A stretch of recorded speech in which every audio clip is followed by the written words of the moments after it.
Alhamdulillahilladzi kafana wa hadana wa ja'alana minal muslimin. Asyhadu an la ilaha illallah wahdahu rabbi la syarika lah wa asyhadu anna Muhammadan abduhu wa rasuluh wa safiyyuhu wa mukhtaruhu ala khalqihi wa khaliluhu arsalahu Allahu rahmatan lil alamin wa akhrajan nasa minadh dhulumati ila nur amma ba'd. Alhamdulillah, di pagi ini kita bisa duduk berkumpul di Masjid Nidaul Ilmi, dan sebagai faedah pagi kita akan membahas materi-materi ringan seputar keutamaan puasa Senin dan juga Kamis. Ma'asyiral muslimin rahimani wa rahimakumullah. Kita tahu bahwa puasa sunnah dalam Islam itu cukup banyak, menunjukkan bahwa syariat puasa ini sangat penting dalam Islam, sampai disyariatkan banyak puasa dalam Islam, terutama puasa-puasa sunnah. Di sana kita kenal ada puasa Ayyamul Bid. Al-Imam As-Suyuti rahimahullahu ta'ala mengatakan bahwa manusia yang pertama berpuasa adalah Adam alaihi salatu wassalam. Dialah yang berpuasa 3 hari dalam sebulan, atau dikenal dengan Ayyamul Bid. Kemudian diteruskan oleh Nabi Nuh alaihi salatu wassalam, dan syariat ini kemudian menjadi syariat Islam. Kita kenal dengan puasa Ayyamul Bid, puasa tanggal 13, 14 dan 15 saat purnama. Tetapi Al-Imam Ibn Utsaimin rahimahullahu ta'ala mengatakan bahwa puasa Ayyamul Bid tidak harus tanggal 13, 14 dan 15. Bisa dilakukan di 10 awal bulan, atau 10 tengah bulan, atau 10 akhir bulan, dan tidak harus berturut-turut. Bisa umpamanya di awal bulan 1 kali, di pertengahan bulan 1 kali, di akhir bulan 1 kali. Walaupun afdalnya adalah tanggal 13, 14 dan 15, maka disebut Ayyamul Bid.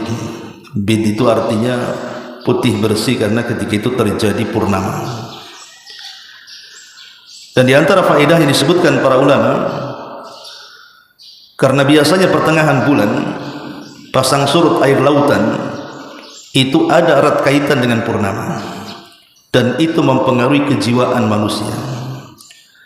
Makanya di pertengahan bulan itu kadang-kadang ada orang yang beremosi, lebih marah, lebih sedih, lebih, dan begitu seterusnya. Kenapa demikian?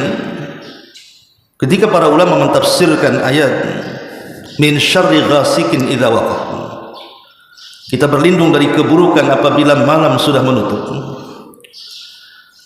Nabi SAW mengatakan kepada Aisyah Ummul Mukminin radhiyallahu anha, ista'idhi bil qamar, berlindunglah dari purnama. Kenapa demikian? Karena kejahatan syaitan menguat di pertengahan bulan. Makanya disyariatkan 2 untuk melemahkan kekuatan syaitan. Pertama, bekam. Bekam disyariatkan di pertengahan bulan. Dan yang kedua, puasa Ayyamul Bid. Karena syaitan itu masuk ke tubuh manusia, yajri majra dam ibni Adam, dia masuk dari jalan darah manusia, sehingga dengan puasa itu melemahkan, dan dengan berbekam juga melemahkan. Intinya bahwa di sana ada puasa Ayyamul Bid yang banyak keistimewaannya, dan ini puasa yang paling ringan, karena sebulan dilakukan 3 kali saja. Kemudian di atas puasa Ayyamul Bid ada namanya puasa Senin Kamis, yang kita akan bahas nanti. Tentu karena banyak keistimewaan puasa Senin Kamis. Dan para ulama mengatakan apabila ditanya mana yang lebih afdal antara Senin dan Kamis dengan Ayyamul Bid, tentu puasa Senin Kamis lebih afdal, karena dilakukan diulang-ulang dalam sepekan. Kalau Ayyamul Bid kan sebulan sekali 3 kali saja. Tapi kalau Senin Kamis kan setiap pekan 2 kali. Artinya semakin banyak jumlahnya maka semakin afdal. Kemudian di atas itu ada puasa Daud, dan tentu ini lebih afdal lagi, sebagaimana hadis yang ma'ruf Abdullah ibn Amr ibn As radhiyallahu anhu ketika bertanya kepada Nabi SAW soal puasa, maka Rasul mengatakan, berpuasalah dalam sebulan 3 kali. Kata Abdullah ibn Amr bin As, aku sanggup kurang dari itu. Kata Nabi SAW, kalau begitu berpuasalah dalam sepekan 2 kali, maksudnya Senin dan Kamis. Kata Abdullah ibn Amr, aku sanggup kurang dari itu. Kemudian Rasul mengatakan, kalau begitu berpuasalah 1 hari dan batalah 1 hari. Artinya puasa Daud 1 hari, puasa 1 hari tidak, dan jangan tambah dari itu, karena sudah tidak ada puasa lagi. Selain Daud kan tidak ada puasa sunnah. Ada di sana puasa setahun sekali kayak Arafah, kemudian Muharram, kemudian puasa Sya'ban, ya, dan begitu seterusnya. Taib, itu gambaran puasa sunnah dalam Islam. Sana ada juga puasa Syawal, ya. Adapun yang kita akan bahas adalah puasa Senin dan Kamis. Apa keutamaannya dulu, baru sedikit bicara fikihnya. Ma'asyiral muslimin yang dimuliakan Allah Subhanahu wa taala. Bicara soal puasa Senin dan Kamis, pertama keistimewaannya adalah al-a'mal tu'radu 'ala Allah azza wa jalla yaumal itsnaini wal khamis, di mana amal-amal kita itu akan diperlihatkan di hadapan Allah Subhanahu wa taala sepekan 2 kali, Senin dan Kamis. Sebenarnya amalan kita ini setiap hari ditampakkan. Setiap hari ditampakkan. Kapan itu? Di waktu fajar dan di waktu asar. Dan itu berdasarkan hadis Nabi SAW, yata'aqabuna fikumul malaika, malaikatul laili wa malaikatul nahar, wa yajtami'una fi salatil asri wa salatil fajri. Jadi Allah Subhanahu wa taala menugaskan para malaikat untuk mencatat kebaikan. Ada malaikat yang bertugas mencatat di malam hari, ada malaikat yang bertugas mencatat di siang hari. Ini bukan raqib atid, ya.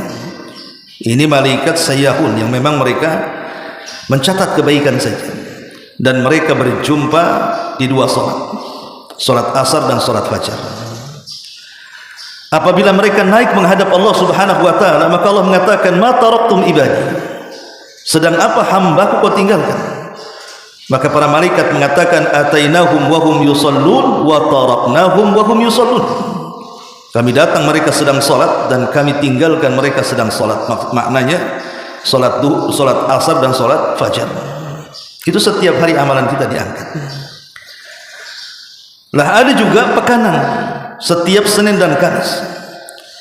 Dan itu berdasarkan hadis Abi Hurairah radhiyallahu anhu. Nabi SAW bersabda, hadis ini keluarkan Imam Muslim dalam sahihnya, tu'radul a'malu fi kulli yaumi khamisin wa itsnain fayaghfirullahu azza wa jalla fi dhalikal yawm likulli imri'in la yushrik billahi syai'an illa imra'an kanat bainahu wa baina akhihi syahna fayuqalu urku hadaini hatta yastaliha, urku hadaini hatta yastaliha, kata Rasulullah. Jadi amalan-amalan kita setiap hari Kamis dan Senin itu diangkat oleh Allah.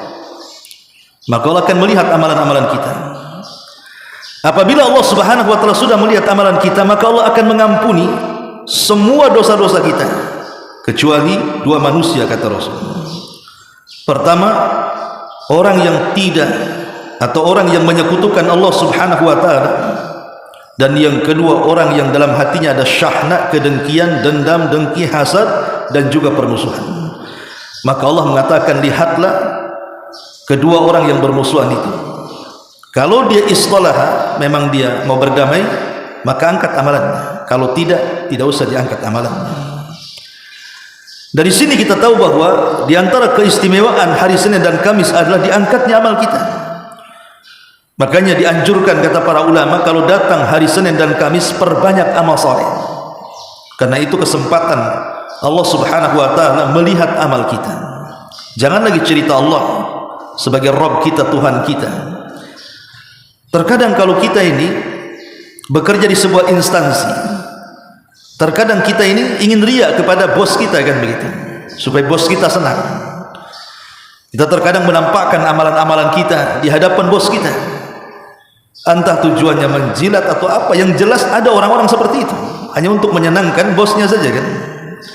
Lah kalau kepada makhluk, terkadang kita bisa melakukannya kepada sang Khalik, tentunya mimbabil aula, karena riya sendiri tidak boleh kan begitu, kecuali diberikan kepada Allah Subhanahu wa taala. Ini yang pertama. Yang kedua, hirsun Nabi sallallahu alaihi wasallam, semangat Nabi sallallahu alaihi wasallam untuk melaksanakan puasa Senin Kamis ini. Artinya puasa Senin Kamis ini kalau kita lakukan dalam rangka iqtida, ya, mencontoh Nabi. Disebutkan dalam hadis Usama ibn Zaid radhiyallahu anhu, di mana Usama ibn Zaid bertanya kepada Rasulullah, "Ya Rasulullah, innaka tasum hatta la takadu tuftir wa tuftir hatta la takad an tasum illa yawmaini in dakhala fi siyamika wa illa sumtahuma." Qala ayu yawmain? Qultu yawmul itsnain wa yawmul khamis. Qala dzanika yawmani tu'radu fihimal a'mal ala rabbil alamin fa uhibbu an yu'rad amali wa ana sha'im.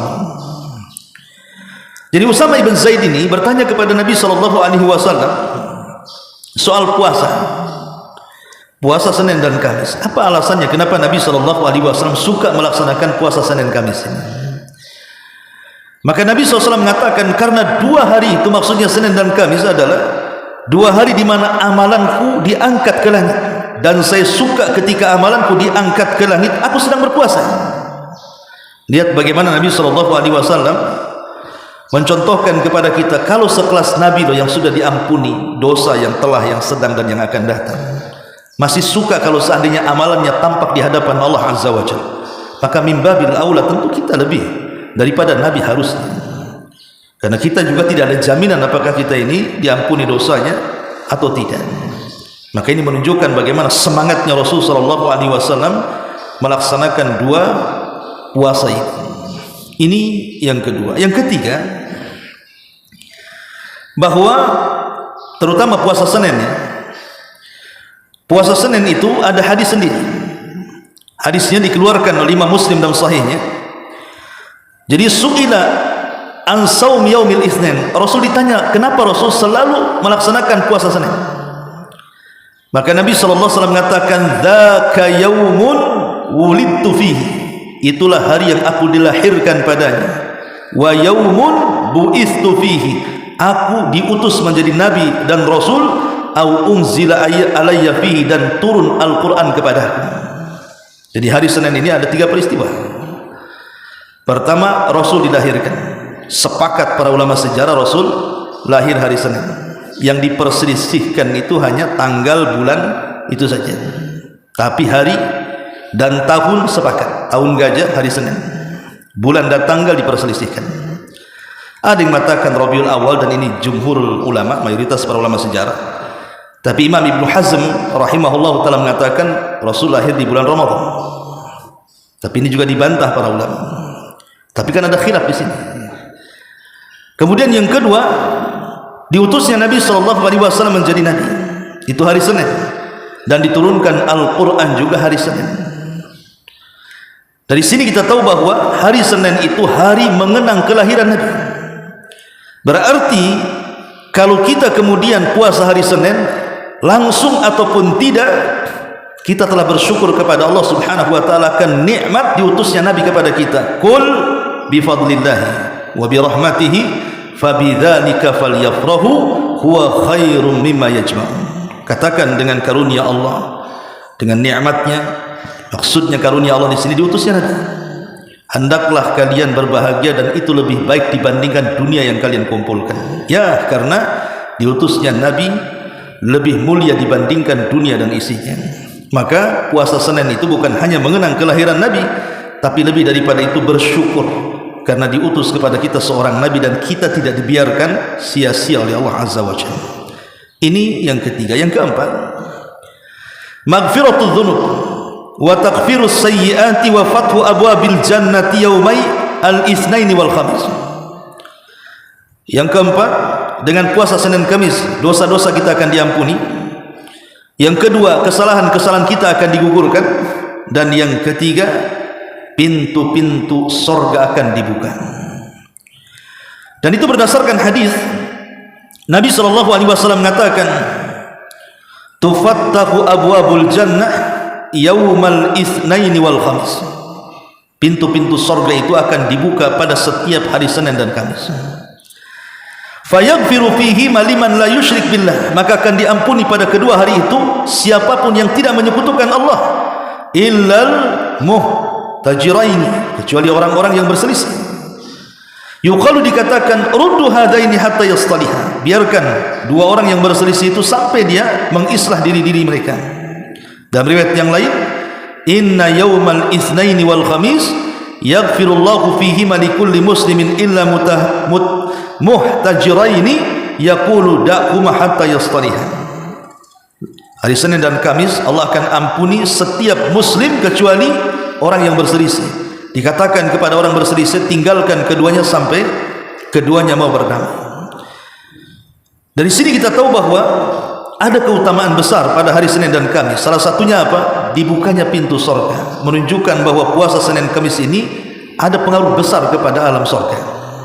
Bisa merubah alam surga yang tadinya pintunya ditutup jadi dibuka. Itu kan mempengaruhi namanya. Kalau seandainya surga saja terpengaruh dengan Senin dan Kamis sehingga pintu-pintunya dibuka, berarti kalau seandainya kita puasa Senin Kamis itu untuk merubah diri-diri kita, maka akan mungkin, tidak mustahil, surga saja bisa berubah, apalagi kita dengan cara berpuasa Senin dan Kamis. Lebih daripada itu, dosa-dosa kita akan diampuni, kesalahan kita akan dihapus, dan pintu-pintu surga akan dibuka. Maknanya doa-doa kita akan mudah dikabulkan. Ma'asyiral muslimin wal muslimat rahimani wa rahimakumullah. Ini keutamaan secara umumnya, secara khusus puasa Senin dan Kamis. Adapun keutamaan secara umum, pertama, taqwallahi azza wa jalla. Bahwa faedah puasa apa saja, bukan hanya sekedar puasa Ramadan, puasa Senin Kamis, puasa Daud, puasa Syawal, puasa Sya'ban, puasa Ayyamul Bid, puasa Daud dan yang lainnya. Itu semuanya adalah faedahnya takwa. Ada alasan kenapa para ulama ketika bicara soal puasa, urutan pertama bahwa di antara faedah puasa itu adalah takwa. Pertama, karena puasa itu sirrun bainana wa baina rabbina. Dia ibadah yang sifatnya rahasia antara kita dengan Allah Azza wa Jalla. Semua ibadah memungkinkan terbuka pintu riya. Kenapa? Karena tampak. Antum sholat tampak, mulai takbiratul ihram sampai salam. Antum sedekah tanpa bawa harta, apalagi haji tampak kali, apalagi sampai selfie makin tampak lagi, kan begitu. Semua ibadah itu memungkinkan riya kecuali puasa. Mau riya dengan yang mana puasa itu, dan bagaimana cara riyanya? Kecuali kalau dia bicara saya sedang puasa. Kalau dia tidak bicara saya sedang berpuasa, tidak tahu apakah dia puasa atau tidak. Pamannya Senin dan Kamis, antum berkumpul 3 orang 4 orang, kita tidak tahu yang satu puasa yang satu tidak. Makanya dahulu ulama salaf, ada yang satu keluarga itu tidak tahu bahwa suaminya berpuasa. Jadi kalau pagi alasan kepada keluarganya dia minta bekal, kemudian bekal itu di tengah jalan disedekahkan. Kemudian pulang sore baru kemudian dia berbuka. Keluarganya tidak tahu kalau dia sedang berpuasa. Menunjukkan bahwa puasa itu rahasia kita dengan Allah. Itu yang menjadikan kemudian puasa itu berfaedah takwa. Yang kedua, dari sini kita tahu juga bahwa satu-satunya ibadah yang dekat dengan keikhlasan kepada Allah Azza wa Jalla adalah puasa. Satu-satunya ibadah yang mendekati keikhlasan kita kepada Allah adalah puasa. Karena tadi rahasia antara kita dengan Allah, kan? Sementara ikhlas itu artinya beribadah hanya semata-mata karena Allah, bukan karena yang lain. Kemudian yang ketiga, karena satu-satunya ibadah yang panjang waktunya itu puasa. Kalau sholat itu kan bisa disetting, kan? Antum bisa 10 menit dengan An-Naba, bisa 5 menit dengan Al-Fil, kan gitu. Tergantung surat yang antum baca. Lebih pendek lagi, Inna bagi 2, gitu. Lebih pendek lagi, kan gitu. Artinya kalau sholat kan bisa disetting. Panjang pendeknya itu tergantung kita. Begitu juga orang bersedekah, bisa disetting kan, antum bisa kasih banyak, bisa kasih sedikit, tergantung kita. Lah kalau puasa macam mana nyetingnya? Antum puasa seduhur, seasar, kan mustahil. Ya, tetap harus dihabiskan lah sampai terbenam matahari. Sehingga puasa ini banyak ijtihad, banyak kesungguhan yang harus kita lakukan, menahan lapar, dahaga, syahwat, macam-macam, belum pandangan, telinga, akal dan yang lainnya. Sehingga dari sinilah maka orang yang berpuasa lebih dekat kepada takwa dibandingkan ibadah yang lain. Makanya wajar kalau Allah Subhanahu wa taala mengatakan, ya ayyuhalladzina amanu kutiba alaikumusiyam kama kutiba alal ladzina min qablikum la'allakum tattaqun. Kata Imam Abdurrahman As-Sa'di rahimahullahu taala dalam kitab tafsir Kalimir Rahman, dia mengatakan, lihat bagaimana Allah menutup ayat saum dengan takwa. Allah tidak katakan faedah puasa itu agar kalian lapar, agar kalian haus, agar kalian merasakan orang-orang yang kelaparan dan kehausan, bukan itu. Tetapi faedah puasa adalah la'allakum tattaqun, agar kalian bertakwa. Dan Rasul mengatakan at-taqwa hahuna, takwa itu di sini, ya, maksudnya dalam hati. Ini yang pertama. Yang kedua, di antara faedah puasa adalah al-iffatu wat-taharatu, bisa menjaga diri dari kehormatan kita, dan juga taharatul qalbi, hati kita akan tenang. Al-iffah itu artinya menjaga kehormatan. Ketika Nabi SAW bicara menasihati anak-anak muda, apa kata Rasul? Ya ma'syaras sabab man istata'a minkumul ba'a falyatazawwaj fa innahu aghaddu lil basari wa ahsanu lil faraji. Wahai anak-anak muda, kalau sanggup menikah, menikah, karena itu lebih bisa menundukkan pandangan dan menjaga kemaluan. Faman lam tastati, tapi kalau kalian tidak bisa, kata Rasul, fa alaihi bisawm, maka berpuasalah. Fa inna lakumul wija, karena puasa bagi kalian itu wija. Wija itu artinya benteng antara kita dengan syahwat. Dari sini kita tahu bahwa faedah puasa itu adalah iffah, mendatangkan, mampu menjaga kehormatan kita untuk terjerumus kepada syahwat. Kemudian lebih daripada itu, wat-taharah, kata ulama, bisa membersihkan hati. Puasa itu bisa membersihkan hati. Karena Rasulullah SAW mengatakan apa? Ketika bicara puasa Ramadan, fa in sabbahu ahadun aw qatalahu apabila ada seseorang hendak mengajak bertengkar dengan kita ataupun mengajak berkelahi, faqulum ri'in shaim, katakan saya sedang berpuasa. Jadi kalau istri antum udah mulai nyulut-nyulut gitu kan, malas lagi puasa, gitu maksudnya. Itu dengan istri, dengan tetangga gitu juga. Nanti aja kalau habis puasa kan. Itu dendam. Artinya bahwa kita disuruh mengatakan saya sedang berpuasa, itu bukan riya. Ingat ya, ini bukan riya. Seolah-olah kan kesannya riya. Saya lagi puasa nih, itu kan kesannya riya kan. Ini bukan riya. Supaya dia tahu bahwa kita sedang ibadah, jangan diganggu. Ya. Tapi dalam konteks ini saja kita boleh mengatakan saya berpuasa. Selain itu tidak boleh. Karena ada orang yang mau berkelahi dengan kita kan, makanya kita ngomong kita sedang berpuasa. Tapi kalau tidak sedang berkelahi, jangan pula kita mengatakan saya sedang berpuasa, itu riya namanya ya. Maksudnya dalam konteks ini saja dia mengatakan saya sedang riya. Kenapa? Menjaga hati di sini. Ada iffah, ada taharatul qalbi. Nah, ini juga yang kedua. Yang ketiga, nailu ajri sabirin. Kenapa puasa itu besar pahalanya? Karena terkandung kesabaran. Dalam sebuah hadis qudsi, Allah Subhanahu wa taala berfirman, as-saumu li wa ana ajzi bi. Puasa itu milikku dan aku yang akan membalasnya. Sebagian syurah al-hadis ketika memberikan catatan kepada hadis ini, maksudnya nanti pada hari kiamat, ketika manusia itu dihadapkan di kontoroh itu kan di ujung titian, disitulah tempat kisos yang Nabi SAW katakan, atadruna mal muflisu hadil ummah, tahukah kalian siapa orang bangkrut umat ini? Sahabat mengatakan, orang bangkrut orang yang punya dinar, nggak punya dirham. Kata Rasul, bukan itu yang saya maksud, tetapi man ata yaumal qiyamah bi salatin wa sadaqatin, orang yang datang menghadap Allah dengan salat, dengan sedekah dan segudang ibadah yang lain, tetapi waqad syatama hadza wa daraba hadza wa akhadha mala hadza wa safaqa dama hadza ila akhir hadis. Tapi di satu sisi dia membawa dosa, memukul orang, mencaci maki, mengambil harta, membunuh orang, macam-macam. Jadi satu sisi dia membawa pahala, sisi lain membawa dosa yang berkaitan dengan orang lain. Maka di sini terjadi barter pahala dan dosa. Ketika habis pahalanya diberikan orang, sementara orang yang dizalimi masih banyak, maka dia pun harus menanggung dosa orang. Ketika dia sudah merasa bangkrut, sudah tidak ada lagi pahala, yang ada dosa lain pula, dosa orang ditanggung dia. Dia sudah kecewa, artinya sudah down duluan, wah saya pasti masuk neraka nih, ya. Maka ketika itu Allah Subhanahu wa taala datang dan menolong dia dengan menampakkan pahala puasanya, bahwa engkau masih punya kebaikan, engkau ditolong, engkau tertolong, dan engkau ada kesempatan masuk surga. Disinilah makna hadis as-saumu li wa ana azzibi, puasa itu untukku, aku yang akan membalasnya. Itu sebagian syurah mengatakan seperti itu.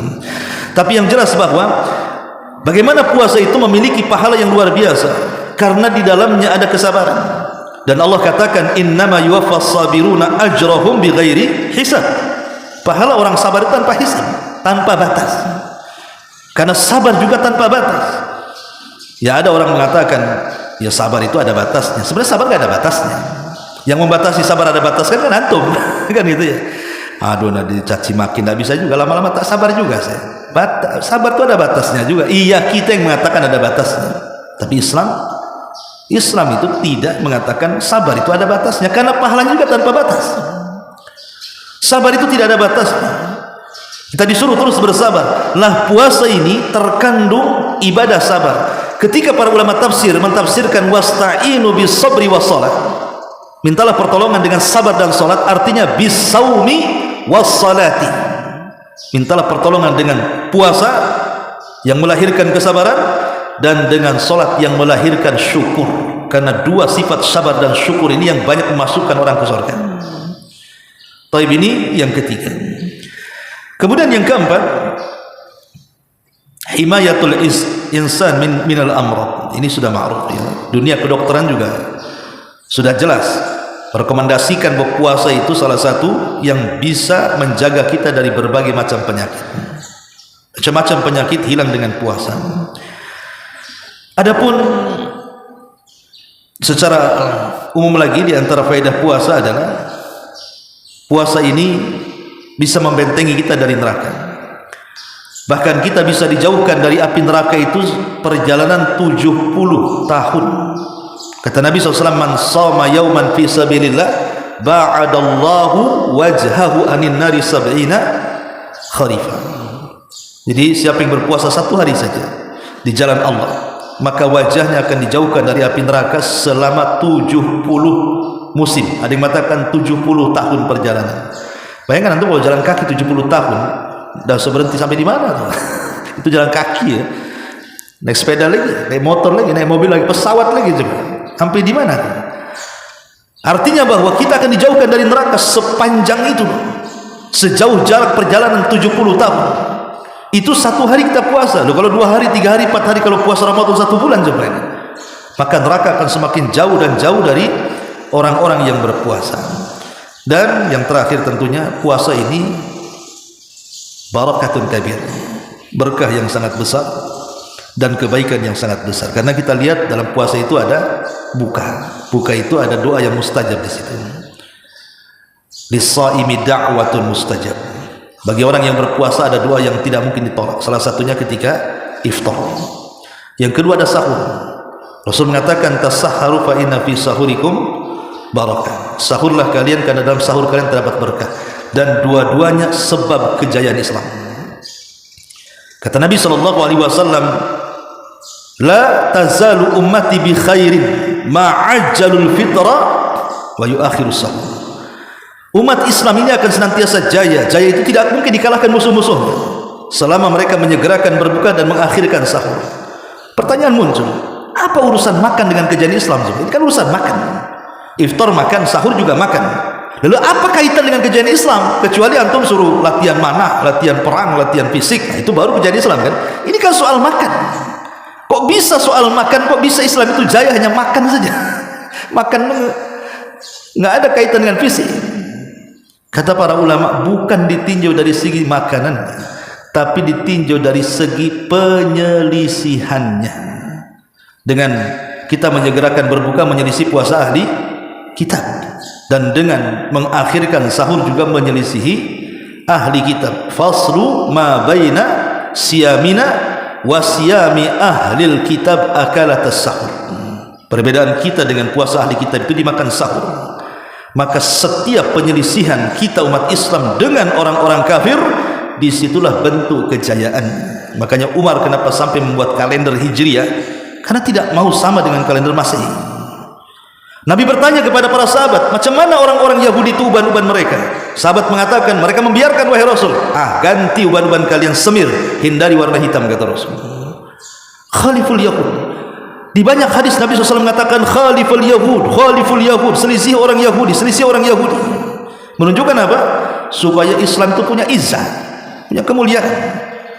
Makanya kemudian Nabi dengan tegas mengatakan, man tasyabbaha biqaumin fahuwa minhum wa man yatawallahu minkum fa innahu minhum. Dan banyak hadis ayat melarang kita tasyabbuh dengan mereka, karena tasyabbuh itulah lahir kelemahan, ketika terjadi penyelisihan lahir kekuatan. Di situ bentuk istidlal dari hadis la tazal ummati bi khairin ma'ajjalul fitra wa yuakhirus sahr. Wallahu a'lam bishawab. Dan manfaatnya subhanaka bihamdika asyhadu an la ilaha illa anta astaghfiruka wa atubu ilaik. Allahu ta'ala. Assalamualaikum warahmatullahi